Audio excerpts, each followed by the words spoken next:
La Hora Estelar.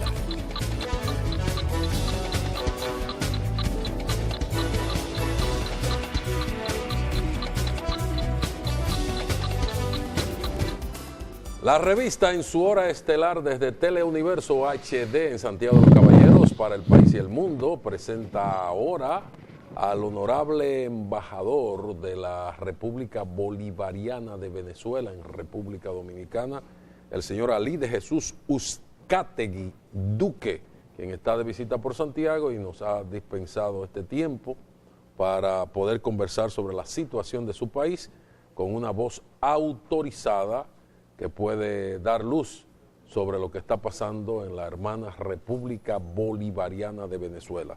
Buenos días, honorable señor embajador. Bienvenido a Santiago de los Caballeros, el primer Santiago de América. Sí, hombre, ya estoy haciendo de esta gran ciudad muy concurrente en cuanto a las visitas, que ya de alguna otra manera he estado por acá interaccionando con la población, con los medios, y eso es parte del trabajo que tenemos que hacer para poder llevar lo que realmente sucede en nuestro país y la situación política, cómo se vive. ¿Cómo está la situación política justo ahora? Porque ya en los medios de comunicación como que ha bajado esa intensidad del enfrentamiento gobierno-oposición, sobre todo después del inicio de la nueva constituyente. Pero escúcheme, yo lo que creo que para comenzar es, ¿cuál es la situación de Venezuela? Bueno, ¿Es la que presentan los medios? Le estoy preguntando que cuál es la situación, exacto. porque los medios han bajado en las últimas semanas la intensidad de las informaciones que presentaban de un conflicto casi bélico. Sí, no es fácil explicar una situación en la cual pudiéramos decir que estábamos en un antes, un durante y un después. El antes, bueno, ya lo conocemos, lo más expedito, los 5 meses anteriores en los cuales ocurrieron una gran cantidad de hechos violentos, lamentablemente con la desaparición física de venezolanos y venezolanas, promovido por una mala práctica política por parte de un grupo de la oposición, en donde llamaban a manifestaciones pacíficas y estas las convertían en violentas, ¿no? Pero eso es parte del plan que se viene orquestando de alguna forma con algunos otros elementos foráneos, como es el Departamento de Estado norteamericano, el cual se dieron a la tarea de identificar esos planes como Libertad 1, Libertad 2, después el Plan Cóndor o Rock and Roll, como le llaman, pero que realmente eso ha dado una serie de resultados totalmente negativos para nuestra sociedad y para la política en nuestro país, en el contexto de que nos vemos de alguna u otra forma afectados desde el punto de vista económico y desde el punto de vista social. Pero no obstante, el proceso revolucionario desde 1998 a la fecha, con nuestra Constitución en la mano, que es nuestra Carta Magna. Yo digo que esta es mi Biblia, la cargo las 24 horas del día, porque aquí está no nuestra verdad, sino nuestra conducción como Carta Magna y nuestros deberes y nuestros derechos como ciudadanos venezolanos.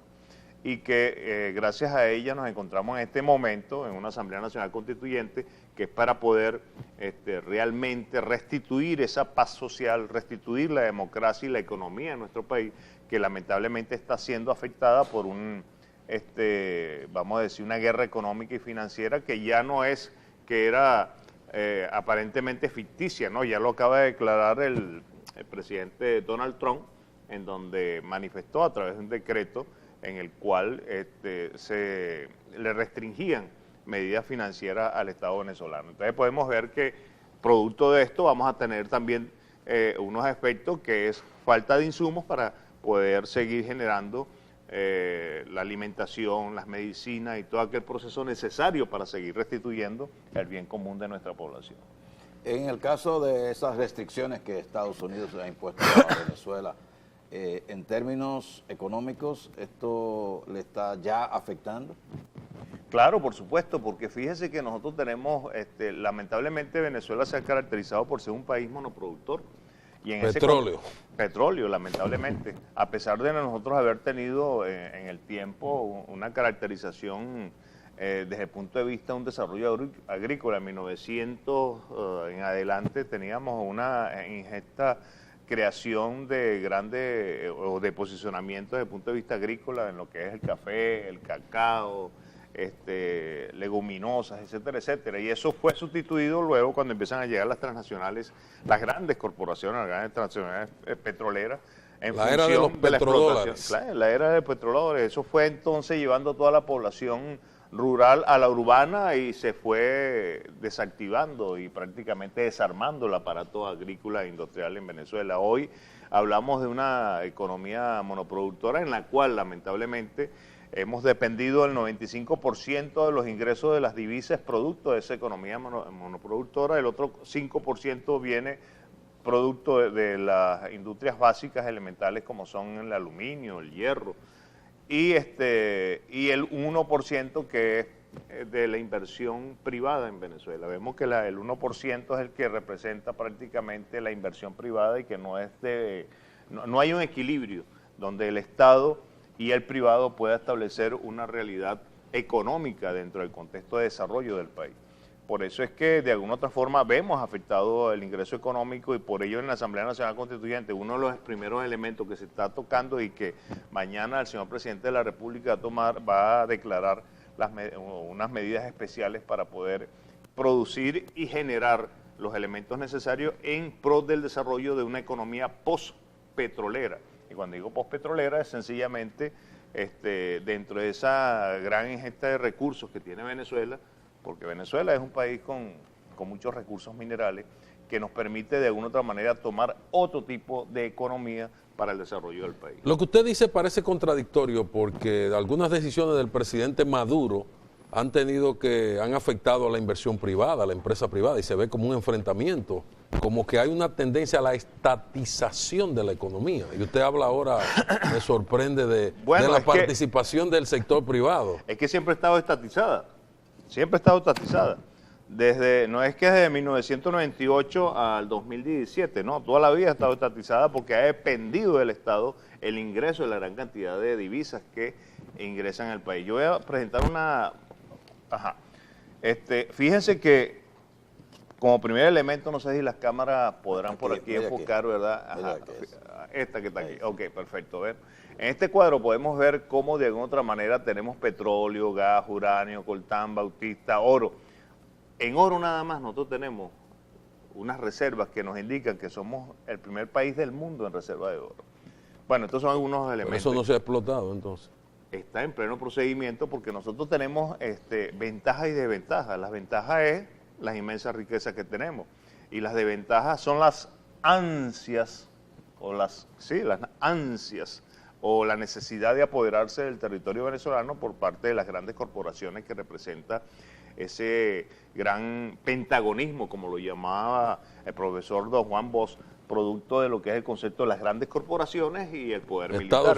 Estados Unidos, lamentablemente, el poder hegemónico del mundo, que gracias a Dios ha subido el concepto multipolar, donde hay una Rusia, donde hay una China y por qué no India y algunos otros países que dentro del mismo contexto están generando algunos bloques como los BRIC. El BRIC esos son los tres países que están sustentando a Venezuela. Brasil, Rusia, China. No tanto sustentando, sino que el presidente Chávez muy estratégicamente desde el punto de vista geopolítico abrió una cobertura económica y de relación política con estas grandes estructuras, vamos a decirlo desde el punto de vista geográfico, como son China, como son Rusia y como es la India. Y en ese contexto nos estamos ahorita sintiendo de alguna u otra forma, vamos a decir, con un poder, desde el punto, no tanto poder, sino con una facilidad de poder atender nuestras necesidades de relación desde el punto de vista geopolítico y económico con otras naciones, no dependiente única y exclusivamente de la economía norteamericana, que por eso es que vienen algunos otros elementos y por eso es que hablamos del concepto postpetrolero, la economía postpetrolera. No hay que dudarlo, el petróleo va a seguir por cientos de años siendo un factor primordial dentro del desarrollo energético de los países. Pero justamente, señor embajador, eso es lo que uno no se explica. Con el paso de la tormenta Harvey por Houston, Texas, además de que su gobierno va a donar $5 millones para los afectados por esa tormenta, con esa tormenta se plantea el problema de que México y Venezuela, que son los principales productores de petróleo de América Latina, pudieran confrontar inconvenientes, porque ustedes le compran derivados a refinerías que están en Texas. ¿Cómo se explica? Sí, porque resulta ser que, ¿por qué se compra petróleo e hidrocarburos? Porque generan hidrocarburos livianos que tienen que ser utilizados para ligarlos con el petróleo pesado para poderlo convertir y convertirlo en un producto que genere de algún otro punto, no solamente beneficio, que sea práctico para la implementación y la generación de otros elementos que salen de el petróleo, otros hidrocarburos, aceite, y especialmente para ser utilizado en plantas especiales de energía. Hay que recordar que Venezuela, aparte de esta situación de inversión económica, todos los años ha retribuido, y no retribuido, sino ha ayudado a ciertas ciudades de los Estados Unidos, parece hasta contradictorio, sí, ha ayudado en por el tema del frío y el cambio de algunos momentos críticos del año. Momentos críticos ha invertido en la población norteamericana de menos recursos, algunos elementos de combustible para poder alimentar lo que es el sistema de calefacción, porque es demasiado costoso, y esta es una población que se encuentra en pobreza y pobreza crítica. Estamos hablando de casi 80 millones de personas en pobreza en inviernos Estados Unidos, crudos también. y que lamentablemente su propio estado, su propio país no invierte en ellos para poderlo sostener desde el punto de vista de las crisis de baja temperatura, cuando de alguna otra forma hay el cambio, vamos a decir, de estaciones.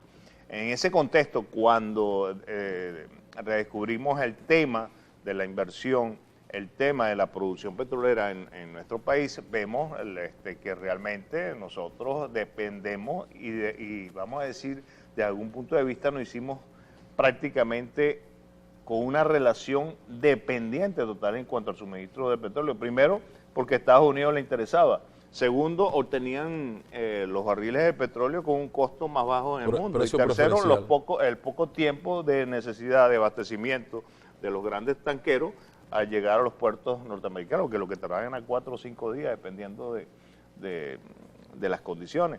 Entonces hay que ver que cuando de alguna otra forma se plantea, como ustedes muy bien lo han hecho, la dependencia, y cuando hablamos de una economía monoproductora, de Venezuela en el suministro de petróleo a los Estados Unidos, tenemos que buscar otros mercados alternativos, que gracias a esa apertura geopolítica y económica que en 1998, vamos específicamente de 1999, se planteó durante los planes de desarrollo del país, pues ha permitido también ver a otros frentes, y lo cual de alguna otra manera nos va a dar algunas facilidades para salir de este plan de bloqueo económico y financiero que tenemos en Venezuela. ¿Qué impacto tiene? Vamos a colocar unos mensajes, Carlos. Pero quisiera que no nos alejáramos del petróleo y que preguntáramos sobre Petrocaribe, su impacto presente y futuro. Muy interesante. Y la relación con República Dominicana. Vamos a los mensajes y después el honorable embajador responderá a esa inquietud de Carlos Manuel Estrella.